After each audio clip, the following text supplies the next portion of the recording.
Okay, we got our hands on this HG built divers, the Gundam Age 2 Magnum.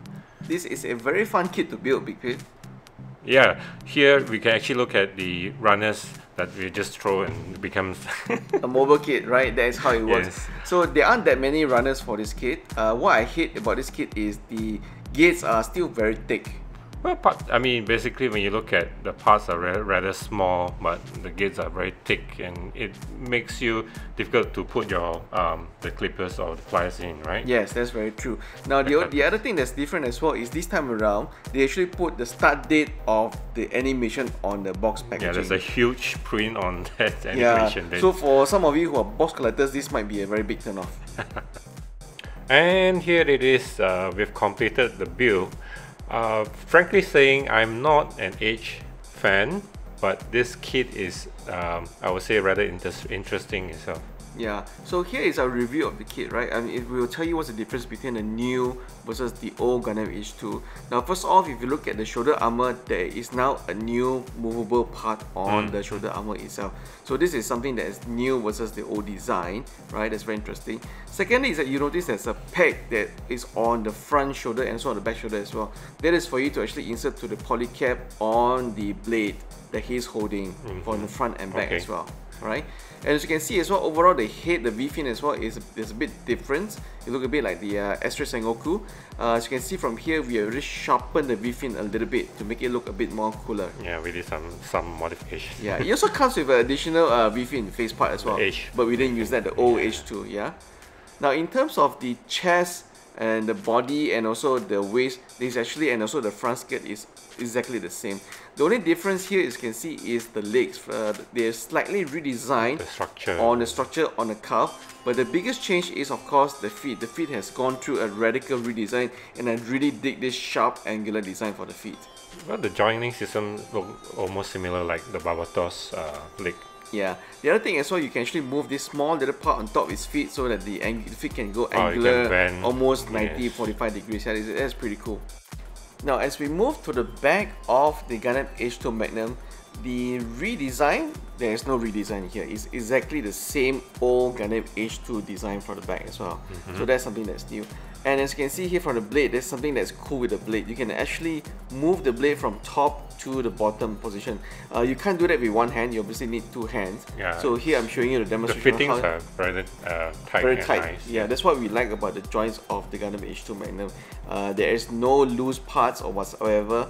All the joints from the arm and the legs and the feet, as you can see here, is actually very solid. It's very fun to pose and play with as well. Yes. So I would highly recommend it. As you can see, I also forgot to mention that the side skirt is also a little bit different, and the beam sabers are attached to the back skirt. Just like a back pocket for the lightsabers. Yes, the lightsabers. And here is of course his beam rifle. It is also been redesigned with additional side fin funnel, so it looks a little bit different from the old Gundam Age 2. One of the things that I like about this Gundam Age 2 Magnum is the color combination. It's not the usual Gundam blue color. Yeah, red, white and blue, yeah. Yes, red, so white, and blue. This is a darker blue with a bit of orangey, yellowish, and the mixture of the white is pretty good. And here we have a look at the transformation sequence. It's all in the manual, pretty simple to follow. The parts are pretty tight and easy to move around. So for me, I actually think that this kit was, of course, it's fun to build. I love how the joints are very tight. I love how they actually gave the clear parts for the blade. Yeah, so that actually makes it very cool looking. The only thing I wish that was included was actually a yellow V-fin. I just thought that the blue color V-fin looks a bit too similar like the rest of the mobile suit, so it doesn't really stand out. I do appreciate that they give the red frame Sengoku red frame style of V-fin, but if you guys actually have time, you should take your blade to actually sharpen it. That's what I would say. Yes. Now, the only thing that is remaining to be seen is, should we actually top coat this kit with a flat or a glossy finishing? I think it's very classy. We can put it give it a glossy top coat. Yeah, we probably should look at it. Now the other thing that we have not mentioned is, of course, if you look at the kit, there aren't a lot of panel line opportunities, right? The kit itself, in terms of the surface, is quite flat. The edges are all round. I mean, you have sharp corners, but also roundish on the parts of the cover. Yeah, so for those of you who have a scribbling knife ready, I think this kit would be something of a dream, because you can scribe, you know, anywhere you like, right? Yes. So, yes. but other than that, there really isn't a lot of opportunities for you to actually, you know, panel line on this kit. It's pretty bare. As you can see, the transformation here, it took a bit of taking off the parts rather than transformation straight from the body.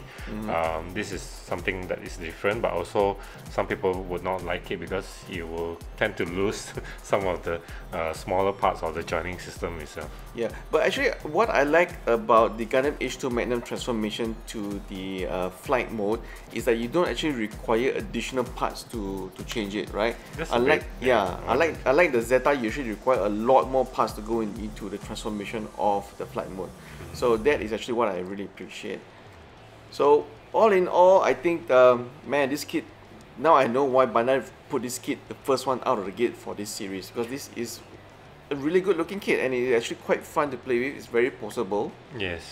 And of course, for Gundam Age 2 fans or Gundam Age fans, finally the mobile suits are getting some recognition in the Gundam Build Fighter series, right? Yeah. So for those of you who have any comments about this kit, just leave it at the comment section. Yeah, and for those of you who are doubting whether you should get this kit because it's based on the old Gundam Age design language, I would still recommend, after you've seen our venue, after we have actually built it ourselves, we will hardly say, yeah, this is really one kit that you want to get. There are no loose parts. Yes, of course, it's still using polycast, but everything else is perfect on this kit. Right. Right, so thank you for watching our review. Please subscribe to our video, share and like. Thank you very much. Bye.